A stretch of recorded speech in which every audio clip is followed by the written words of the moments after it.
Tomando lo que mecanismos monetarios planteaba sobre los préstamos, cuando prestan lo que sucede es un intercambio de pagarés por créditos y las reservas permanecen intactas. Pero los nuevos depósitos constituyen nuevas adiciones a las reservas bancarias. Es decir, el dinero no sale de sus activos. El banco simplemente produce el dinero sin presentar nada propio, excepto por un pasivo gráfico y teórico. Al progresar el caso, el gerente bancario, el señor Morgan, tomó parte, y en las notas personales del juez, el demandante, el gerente, admitió que en colaboración con el Banco Central, la Fed, el dinero fue creado contablemente en los libros.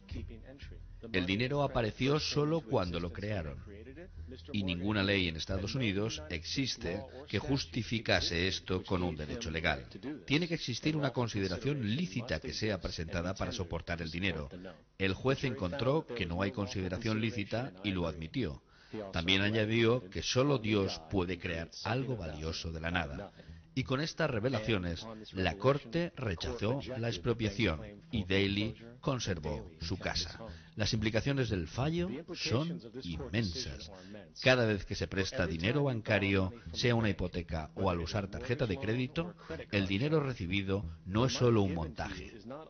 Es una forma de consideración ilegal y, en consecuencia, rompe el trato pactado, ya que el banco nunca tuvo el dinero activo.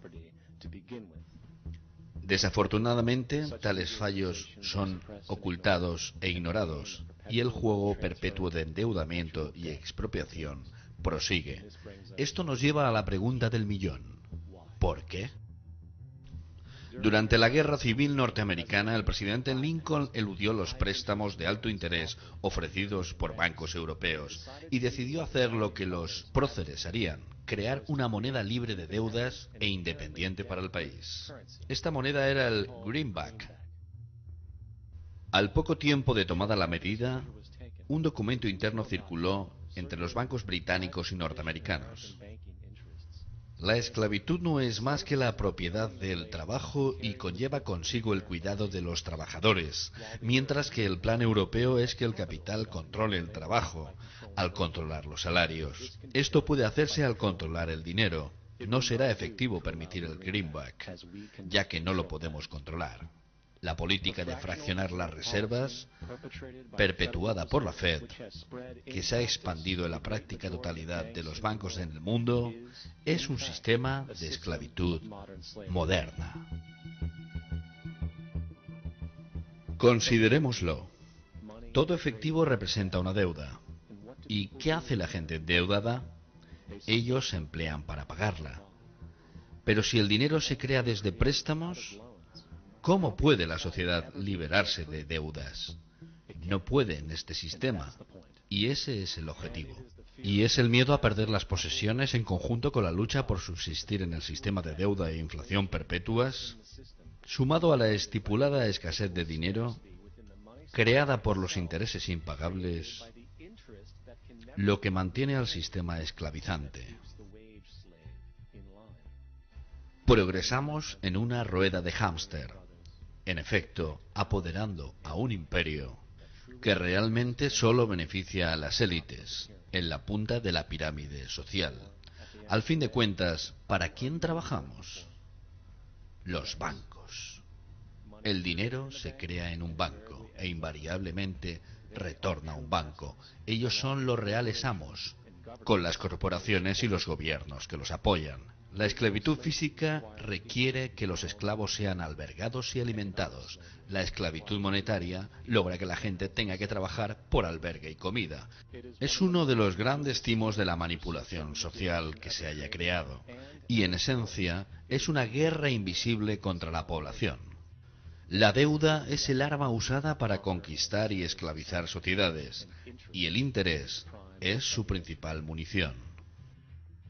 Y mientras la mayoría es completamente ignorante de esta realidad, los bancos en coalición con gobiernos y corporaciones continúan perfeccionando y expandiendo sus tácticas de guerra económica al crear nuevas bases como el Banco Mundial y el Fondo Monetario Internacional.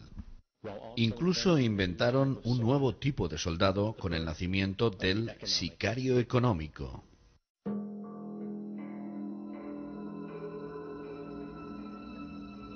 Hay dos maneras de conquistar y esclavizar una nación: la guerra y la deuda. Nosotros, los sicarios económicos, somos los autores materiales de este imperio mundial y trabajamos con muchos métodos diferentes. Testimonio de John Perkins, antiguo sicario económico. Pero el más común es identificar un país con recursos naturales como el petróleo y luego concretar un inmenso préstamo con el Banco Mundial u otra organización hermana. Pero el dinero nunca va. De hecho, al país va para los proyectos de infraestructuras que las corporaciones necesitan en esos países. Plantas eléctricas, parques industriales, cosas que solo benefician a las élites del país, además de nuestras corporaciones, pero que realmente no ayudan a la mayoría. Pero esa gente, el pueblo, queda endeudado, con una inmensa carga que no pueden pagar. Y eso hace parte del plan. Entonces nosotros vamos y les decimos: ustedes nos deben mucho y no pueden pagar. Entonces vendan su petróleo depreciado a las compañías petroleras, permitan la construcción de una base militar en el país o envíen tropas en apoyo en algún lugar del mundo, por ejemplo Irak, o voten de acuerdo a nosotros en la ONU, o privaticen su compañía eléctrica nacional, o vendan sus empresas de servicios públicos a corporaciones norteamericanas u otras corporaciones multinacionales. Es una invasión viral la manera típica en que el Banco Mundial y el FMI trabajan al endeudar a un país de una manera en que no puedan pagar, y usualmente se refinancia la deuda incrementando el interés. En este intercambio de intereses privados se condicionan los certificados de buen gobierno a la venta devaluada de los recursos naturales, la privatización de los servicios sociales, los sistemas de servicios públicos y educativos, penales, de seguros, a compañías extranjeras. Entonces es un plan doble, triple o cuádruple. Irán, 1953. El prospecto de un sicario económico se perfiló al comienzo de los 50, cuando el presidente democráticamente electo Mossadegh, elegido en Irán, considerado como la esperanza democrática en el Medio Oriente y siendo portada del Hombre del Año en Time. Pero una de las cosas que implementó fue la idea de que las empresas extranjeras deberían pagarle al pueblo iraní más por el petróleo que estaban extrayendo de Irán y beneficiándose así el pueblo iraní de su propio petróleo. No recibimos esto con agrado, por supuesto, pero temíamos hacer lo que normalmente se haría: enviar al ejército. Y en cambio, enviamos a un agente de la CIA, Kermit Roswell, familiar de Teddy Roswell. Kermit fue enviado con varios millones de dólares. Fue muy efectivo y en poco tiempo logró que Mossadegh fuera derrocado. Y compró al Shah de Irán para reemplazarlo, que siempre aceptaba los pactos. Y fue extremadamente eficaz. Revuelta en Irán. Las bombas inundan Irán. El presidente Mossadegh se ha rendido y su régimen de dictadura virtual ha terminado. Imágenes del Shah desfilan por las calles mientras los sentimientos políticos cambian.